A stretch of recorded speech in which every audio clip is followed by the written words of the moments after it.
Bom dia, oitavo ano, tudo bom com vocês? Espero que sim. Vamos lá acordar direitinho para nossa aula de português, certo?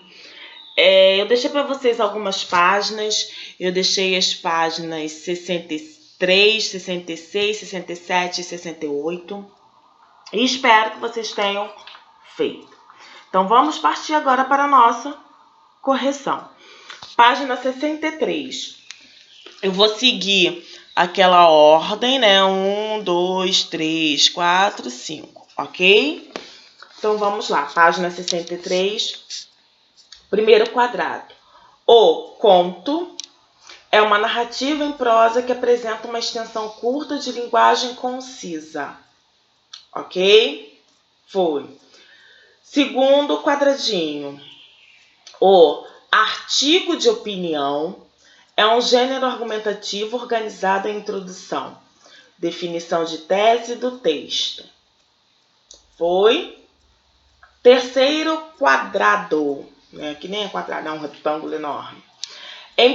Emprega-se porque separado e sem acento, porque separado e sem acento, em perguntas diretas ou indiretas, em frases não interrogativas, nas quais ficam submetidas a palavra motivo ou razão. Em final de frases interrogativas e declarativas, deve-se grafar por que, separado e com acento. Em frases explicativas e causais, emprega-se porque, junto e sem acento, que também pode ser empregado em frases interrogativas quando em uma mesma frase uma hipótese é formulada.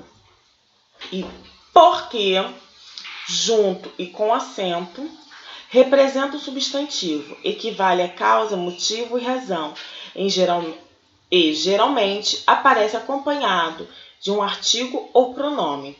Por ser um substantivo, sofre variação de número singular e plural. Nosso quarto quadrado, retângulo. A explicação é um importante recurso para complementar os argumentos de um texto, confirmando, esclarecendo e reforçando as ideias desenvolvidas. Os dados estatísticos são importantes para confirmar a ideia, fortalecendo-as e mostrando sua veracidade. Quando empregamos um argumento, citamos o discurso ou ideias de uma autoridade ou de uma instituição sobre o assunto em questão. Estamos usando uma citação de autoridade. Para desenvolver uma argumentação, é comum o autor estabelecer comparações, apresentando contraste, fazendo paralelos. E o nosso último quadrado, retângulo, na verdade, os sinais de pontuação servem para indicar uma fala, estruturar frases e estabelecer ordens entre as palavras. Por exemplo, isolando e enfatizando informações. Com isso, facilitam a compreensão do texto, tornando-o ilegível e claro. Então, página 63, feita. Na página 66 e 67, é a nossa interpretação de texto, né? O nosso texto para interpretação. E esse capítulo, ele vem trabalhar um pouquinho do teatro, né? Então, o nosso primeiro texto, ele vem trabalhando a origem do teatro, né? Como o teatro surgiu, como isso aconteceu. Ok? E é essa interpretação que nós iremos corrigir agora. Na página 66, tem 3 perguntinhas que vocês sabem que são de respostas pessoais. Elas têm as respostas pessoais, né? Vocês que vão me dizer, mas eu quero que vocês façam, tá? Então, as luzes se apagam. As cortinas se abrem, os artistas entram em cena. Isso é o teatro, uma forma de arte muito antiga na qual os atores interpretam e representam uma história para o público. Então eu tenho a A. Você gosta de teatro? Por quê? B. Que tipo de informações você espera encontrar no artigo expositivo que será lido a seguir? E C. Como você imagina que tenha surgido o teatro? Então, são respostas pessoais que eu quero que vocês respondam. Ok? Página 68. Agora sim, nós iremos corrigir. A nossa interpretação oral, que geralmente são respostas pessoais também, e eu quero que vocês respondam. 1. As informações lidas no artigo expositivo foram as mesmas que você imaginou antes da leitura? 2. A forma como você imaginou que o teatro surgiu foi a mesma abordada no texto? E 3. Qual informação do texto mais chamou sua atenção e por quê? Então, eu quero que vocês respondam. Interpretação escrita. De acordo com o texto, qual é uma das teorias mais aceitas sobre o surgimento do teatro? Então, essa resposta aqui a gente encontra logo no primeiro parágrafo. Se nós voltarmos lá no nosso primeiro parágrafo, vem escrito assim: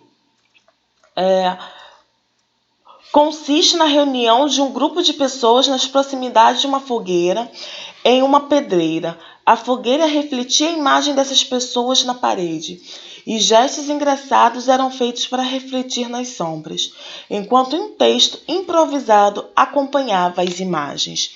Então, nosso primeiro parágrafo já responde essa pergunta. Está logo ali o primeiro parágrafo. Durante uma reunião surgiu, uma reunião de um grupo de pessoas na proximidade de uma fogueira. Então, coloque aquele primeiro parágrafo ali. 2.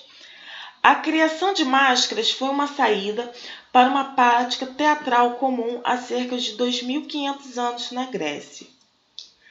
Qual era essa prática? Apenas homens, representavam as peças teatrais. Então, essas máscaras foram feitas para os personagens femininos, para que pudessem ter a representação de papéis de personagens femininos. 3. O artigo apresenta as características dos gêneros cômico e trágico. Partindo das informações presentes no texto, responda as perguntas a seguir. Qual era o objetivo do gênero cômico? Satirizar excessos, falsidades, mesquinharias, Então, o objetivo do cômico era isso, tirar graça, fazer graça, satirizar os excessos, as mesquinharias, as falsidades.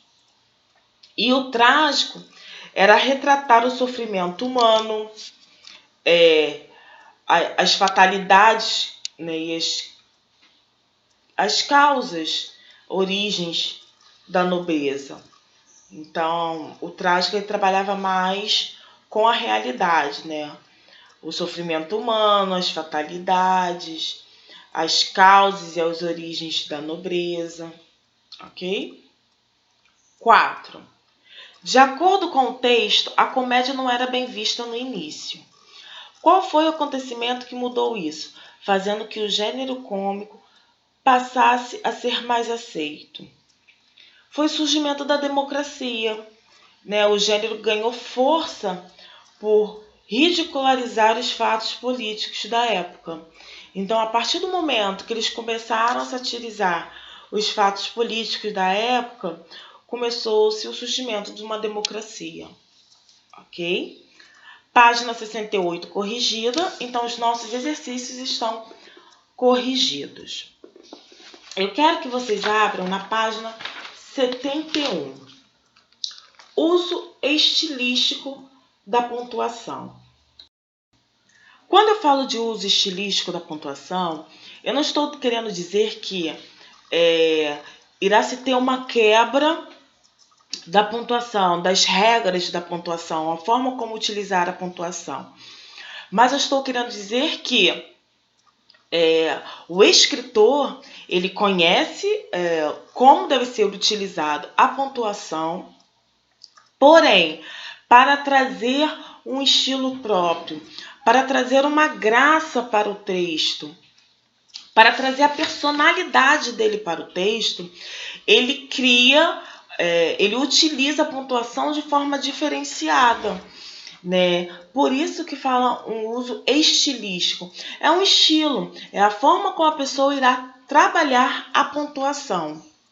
Então, assim, na página 71, eu tenho um uso estilístico da pontuação, de uma forma geral, que o escritor ele pode trabalhar essa pontuação, né? Se observarmos o texto, que nós iremos responder as questões, nós iremos perceber isso. E na página 73, é o uso estilístico da vírgula por Saramago. Então, o que isso está querendo dizer?